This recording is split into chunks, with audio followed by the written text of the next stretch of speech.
अन्य मुख्यमंत्री श्री भूपेन्द्रभाई पटेलના વદ હસ્તે વાયબ્રન્ટ ગુજરાત રેલીનું ભવ્ય ઉદ્ઘાટન કરવામાં આવ્યું. નરેન્દ્રભાઈ મોદીના ડ્રીમ પ્રોજેક્ટ એવો રિવરફ્રન્ટ દેશ-વિદેશના પ્રવાસીઓનું આકર્ષણનું કેન્દ્ર બન્યો. દિલ્હીએ જોયું હોમ બ્લે ફિલ્મની કાંતારા ચેપ્ટર 1ના સફળતાનો ઉત્સવ. ઋષભ શેટ્ટી અને ટીમ હાજર રહ્યા. વિશ્વભરમાં કમાણી 427 કરોડનો આંકડો પાર કર્યો.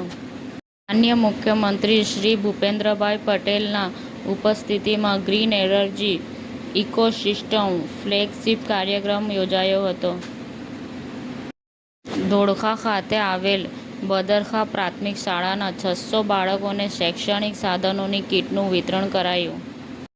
વડાપ્રધાન નરેન્દ્ર મોદીએ ફોન કરીને રશિયાના રાષ્ટ્રપતિ વ્લાદિમીર પુતિનને તેમના 73મા જન્મદિન નિમિત્તે શુભકામના પાઠવી છે અને કહ્યું કે ભારત રશિયા શિખર સંમેલનમાં પુતિનનું સ્વાગત કરવા ઉત્સુક છીએ.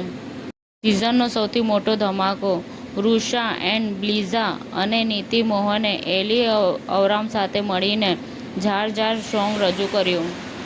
અરવલ્લી જિલ્લામાં અન્ન અને નાગરિક પુરવઠા મંત્રી શ્રી ભીખુસિંહ પરમારના અધ્યક્ષસ્થાને યુવા રોજગાર અને કૌશલ્ય સશક્તિકરણ સમારંભ યોજાયો. પત્રકારોની આરોગ્ય તપાસને રાજ્યવ્યાપી ઉપક્રમ. ફિટ ઇન્ડિયા ફિટ મીડિયા કેમ્પનો બીજા વર્ષમાં પ્રવેશ. સમાચાર ટુડે ન્યૂઝ ચેનલની ટીમ અને જે સત્ય છે તે જ બતાવશે. આપ જોતા રહો સમાચાર ટુડે ન્યૂઝ ચેનલ. ગુજરાતની ધરતીનું ગુજરાતીઓ માટે જ એટલે કે સમાચાર ટુડે ન્યૂઝ. અમારી સમાચાર ટુડે ન્યૂઝ ચેનલને લાઇક કરો, શેર કરો અને સબસ્ક્રાઇબ કરો અને જોડાયા રહો સમાચાર ટુડે ન્યૂઝ ચેનલ સાથે.